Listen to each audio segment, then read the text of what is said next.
Nous sommes en 1886. Paris est une ville en pleine mutation, une capitale qui respire la suie du charbon et la poussière de la pierre de taille. Si les grands travaux du baron Haussmann sont terminés depuis quelques années, la ville continue de se densifier, de s'étendre et de se moderniser. Mais au milieu de cette rigueur architecturale, de ces boulevards rectilignes et de ces immeubles de rapport uniforme, il existe des îlots de désordre, de couleurs et de bruit. Ce sont les foires de rue. En cette année 1886, la foire n'est pas un simple divertissement. C'est une institution sociale, un événement qui rythme le calendrier de la vie parisienne, marquant le passage des saisons et offrant une échappatoire nécessaire à une population laborieuse. Imaginez-vous sur la place de la Nation, ou comme on l'appelle encore souvent, la place du trône. C'est le printemps, aux alentours de Pâques. Le ciel est vaste, traversé par des nuages rapides. Depuis plusieurs jours, une ville éphémère s'est construite à l'intérieur de la ville de Pierre. Des centaines de roulottes, tirées par des chevaux percherons fatigués, sont arrivées des quatre coins de la France, et parfois de plus loin, de Belgique ou d'Italie. Elles se sont installées selon un ordre précis, une hiérarchie invisible mais stricte, transformant l'espace public en un labyrinthe de toiles, de planches et de cordages. L'atmosphère, dès l'approche de la foire, change radicalement. L'odeur de la ville, habituellement dominée par le crottin de cheval et les échappements industriels, se teinte ici de parfums plus sucrés et plus gras. On sent la friture, la gaufre chaude, le sucre brûlé, mais aussi la sciure de bois fraîche et l'odeur animale des ménageries. Le sol, piétiné par des milliers de semelles, est un mélange de terre battue et de paille, souvent transformée en boue collante s'il a plu la veille. Mais personne ne semble s'en soucier. Les bottines des bourgeois et les sabots des ouvriers s'y croisent, sans distinction. Dès le matin, avant même que la foule ne soit compacte, la foire s'éveille. C'est le moment des préparatifs. Les forains, ces nomades que les Parisiens observent avec un mélange de méfiance et de fascination, s'activent devant leurs baraques. On voit des hommes en bras de chemise, les muscles saillants, hisser des toiles peintes immenses, les parades, qui annoncent les merveilles cachées à l'intérieur. Ces peintures sont des chefs-d'œuvre d'art populaire, aux couleurs criardes et aux proportions exagérées, promettant des femmes colossales, des bêtes féroces ou des exploits impossibles. Le bruit est d'abord mécanique. En 1886, la vapeur est reine. Les grands carrousels, les manèges de chevaux de bois, ne sont plus tournés à la main par des enfants pauvres ou des chevaux aveugles, comme autrefois. Ils sont propulsés par des locomobiles, de petites machines à vapeur installées au centre du manège ou dans un camion adjacent. On entend le sifflement de la vapeur, le cliquetis des chaînes, le ronflement des courroies de transmission. La fumée noire des cheminées des manèges monte vers le ciel, se mêlant à celle des rôtisseries. C'est une foire industrielle qui célèbre la machine autant que le spectacle. Promenons-nous dans l'allée centrale. La foule commence à arriver. C'est un brassage social unique à Paris. On y voit l'ouvrier en blouse bleue et casquette venu avec sa famille dépenser le salaire de la semaine. On y voit la petite bourgeoise, serrée dans son corset, tenant fermement la main de ses enfants habillés en marin. On y voit aussi le dandy, le flâneur en haut de forme, venu s'encanailler, chercher une émotion forte ou une rencontre furtive. Tout ce monde se presse, épaule contre épaule, dans un flux lent et dense. Le son dominant est celui des orgues. Chaque manège, chaque attraction possède son propre orgue mécanique. Les orgues de Barbarie, portatifs, jouent des airs populaires, des refrains de café-concert que tout le monde fredonne. Mais les plus gros manèges sont équipés d'orgues limonaires, de véritables orchestres pneumatiques avec tambours, cymbales et flûtes, qui déversent des valses et des polkas à un volume assourdissant. Cette cacophonie où les mélodies se superposent et s'entrechoquent crée une sorte d'ivresse sonore qui étourdit et ravit le visiteur. Les attractions sont d'une variété infinie. Il y a d'abord les jeux d'adresse. Les tirs à la carabine sont très populaires. Depuis la défaite de 1870, le tir est considéré comme un sport patriotique. On tire sur des pipes en plâtre, sur des œufs dansant sur un jet d'eau ou sur des figurines mécaniques. Le bruit sec des détonations ponctue la rumeur de la foire. Les stands de loterie, avec leurs grandes roues colorées qui tournent en cliquetant, attirent les espérances modestes. On y gagne de la vaisselle grossière, des poupées de chiffon ou des paquets de sucre. Le bonimenteur, perché sur une estrade, harangue la foule avec une voix puissante, souvent amplifiée par un porte-voix en carton. Il promet que chaque ticket est gagnant, il interpelle les passants, il fait rire, il séduit. C'est un artiste de la parole capable de vendre du rêve pour quelques centimes. Mais le cœur de la foire de 1886, ce sont les phénomènes. La curiosité scientifique et le goût du bizarre se rejoignent ici. Les baraques exhibent ce que l'on appelle alors les monstres humains. Il faut imaginer ces files d'attente devant des tentures de velours rouge usé. On paie pour entrer voir la femme à barbe, l'homme squelette, les frères siamois ou le géant des Alpes.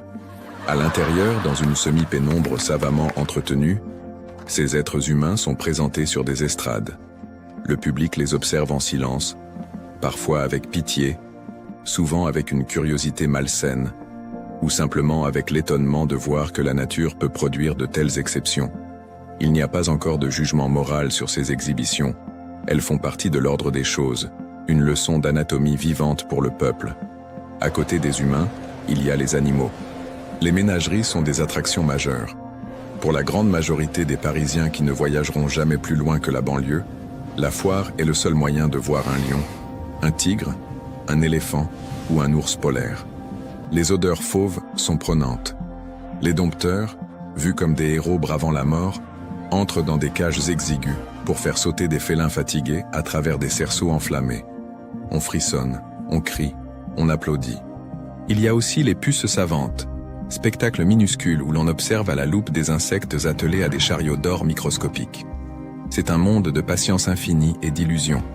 La foire est aussi le lieu de la gastronomie populaire. On ne s'assoit pas à une table avec une nappe blanche ici. On mange debout en marchant. La spécialité incontestée de la foire du trône est le pain d'épices. Des allées entières sont consacrées aux marchands de ce gâteau sombre et collant, parfumé au miel et aux épices. On vend des cochons en pain d'épices, sur lesquels on peut faire écrire le nom de son choix avec un cornet de sucre glace. C'est une tradition. On offre un cochon à son amoureux, à ses enfants. L'odeur du pain d'épices chaud sature l'air. On vend aussi des gaufres, cuites sur des fers en fonte chauffés au charbon de bois, saupoudrées de sucre impalpable qui vole au vent et blanchit les manteaux des passants. On boit du vin chaud, de la bière, ou de la limonade gazeuse dont la bille de verre cliquette dans le goulot. Au détour d'une allée, un attroupement se forme. C'est un lutteur qui défie la foule. Torse nu, les muscles huilés, portant un pantalon de toile et une ceinture de force en cuir, il croise les bras. Le défi est simple. Quiconque parvient à le mettre à terre gagne une somme d'argent. Souvent, des compères se glissent dans le public pour animer le spectacle, mais parfois, un fort des halles ou un débardeur des quais de Seine relève le gant. Le combat est brutal, sans règles précises, se déroulant sur un tapis usé posé à même le sol ou sur des tréteaux. La foule hurle, encourage, parie. C'est un exutoire à la violence contenue de la vie urbaine. La technologie moderne fait aussi son apparition sous forme de spectacle. Le cinématographe n'est pas encore là. Il arrivera dans une décennie, mais on trouve des dioramas et des panoramas. On entre dans une rotonde pour voir des toiles peintes immenses, éclairées par des jeux de lumière, représentant des batailles célèbres, des paysages exotiques ou des catastrophes historiques. On regarde dans des stéréoscopes pour voir des photographies en relief. La foire est une fenêtre ouverte sur le monde, un journal illustré en 3 dimensions. L'après-midi avance et la lumière change. Le soleil décline, et c'est à ce moment que la foire prend sa dimension la plus féerique. L'éclairage s'allume. En 1886, l'électricité commence à faire son apparition, mais elle est encore rare et chère, réservée aux plus grandes attractions qui veulent montrer leur modernité, avec des lampes à arc éblouissantes qui grésillent et jettent une lumière bleutée et crue. Pour la majorité des stands, c'est encore le règne du gaz et du pétrole. Des milliers de lampes, de quinquets et de lampions s'illuminent. Les rampes de gaz, tuyaux percés de petits trous, dessinent des lignes de feu qui soulignent les frontons des théâtres et les contours des manèges. La nuit transforme tout. Les ombres s'allongent, les visages prennent des teintes étranges sous les éclairages artificiels. Le bruit semble s'amplifier, enfermé sous la voûte sombre du ciel. C'est l'heure où les adultes sont plus nombreux que les enfants. Les balles de la foire se remplissent. Dans de grandes tentes parquetées, on danse au son de l'accordéon et du cornet à piston. La valse chaloupée, la polka, le quadrille. On transpire, on rit, on se frôle. Les barrières sociales s'estompent un peu dans le tourbillon de la danse. C'est un lieu de rencontre, de séduction, parfois de prostitution discrète qui s'exerce en marge des allées sombres. Il ne faut pas oublier les camelots, ces vendeurs ambulants qui circulent sans cesse avec leur éventaire accroché au cou. Ils vendent ce qu'on appelle les articles de Paris, de petits objets ingénieux et inutiles, des jouets mécaniques en fer blanc, des mirlitons, des plumes, des fleurs en papier. Ils ont la gouaille parisienne, l'art de la répartie. Ils font des démonstrations, actionnant un petit singe qui tape des cymbales ou un oiseau qui bat des ailes. 2 sous, seulement 2 sous, crient-ils. Et les pièces de monnaie changent de main, disparaissant dans les poches profondes de leurs vestons. Au milieu de cette agitation, on perçoit aussi la misère, car la foire attire ceux qui cherchent à survivre. Des gamins en guenilles se glissent entre les jambes pour ramasser un mégot ou une pièce tombée. Des mendiants, exposant leurs infirmités vraies ou fausses, tendent la main à la sortie des attractions. La police est présente, reconnaissable à ses uniformes et ses képis, surveillant les pickpockets qui opèrent avec une dextérité redoutable dans la cohue. Les sergents de ville patrouillent par 2, tentant de maintenir un semblant d'ordre dans ce chaos organisé. Vers les extrémités de la foire, là où les lumières s'espacent, on trouve les roulottes d'habitation des forains. C'est leur vie privée, exposée au regard. On voit du linge séché sur des cordes, une femme qui épluche des légumes sur les marches d'une voiture, un chien qui aboie attaché à une roue. C'est un monde clos, une tribu avec ses propres lois, sa propre langue, l'argot des forains, qui vit en marge de la société sédentaire tout en étant au centre de ses divertissements. Ils sont là pour quelques semaines, puis ils démonteront tout pour repartir vers une autre ville, une autre place. La foire de 1886 est aussi marquée par une certaine esthétique de l'abondance. Les décors sont surchargés. On aime l'or, les miroirs biseautés, le velours, les sculptures en bois doré. Les chevaux de bois des carrousels sont de véritables sculptures, avec des yeux de verre, des crinières sculptées dans le vent, des selles richement décorées. Tout est fait pour briller, pour attirer l'œil, pour créer une illusion de richesse et de luxe accessible à tous pour le prix d'un ticket. C'est le baroque du pauvre, une opulence de façade qui permet d'oublier le temps d'un tour de manège, la dureté du quotidien, l'étroitesse des logements insalubres, la grisaille de l'atelier ou de l'usine. L'expérience physique du manège est intense. Les montagnes russes commencent à apparaître. Construction de bois vertigineuses où des chariots dévalent des pentes sur des rails, provoquant les cris de terreur et de joie des passagers. Pour beaucoup, c'est la première fois qu'ils ressentent une telle vitesse, une telle perte de contrôle. C'est une ivresse mécanique, une confrontation avec la gravité qui préfigure les sensations du siècle à venir. On en sort les jambes flageolantes, le chapeau de travers, riant nerveusement, prêt à recommencer si le porte-monnaie le permet. Il y a également une dimension politique subtile. La foire est un lieu de liberté de parole. Les chansonniers, dans les petits théâtres de Tréteaux, se moquent des hommes politiques, des scandales de la République, du président Grévy. La censure est moins stricte ici que dans les théâtres officiels. La satire fuse, le peuple rit de ses dirigeants. On vend des caricatures, des pamphlets. La foire est un thermomètre de l'opinion populaire. La nuit s'avance. Vers minuit, la fatigue commence à se lire sur les visages. Les enfants dorment sur les épaules de leur père. Les musiques deviennent moins vigoureuses.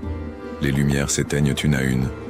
Les derniers fêtards traînent encore, finissant une bouteille, refusant de laisser la nuit se terminer. Les forains commencent à fermer les volets de leur baraque, comptant la recette de la journée à la lueur d'une bougie. Le sol est jonché de papier gras, de confettis, de débris divers. Lorsque le silence retombe enfin sur la place, vers 1 ou 2 heures du matin, il ne reste que l'odeur persistante de sucre et de graisse, et la silhouette fantomatique des manèges immobiles sous la lune. La ville de pierre reprend ses droits sur la ville de toile. Les gardiens de nuit commencent leur ronde avec leurs chiens. Mais la foire de rue de 1886 n'est pas seulement celle du trône.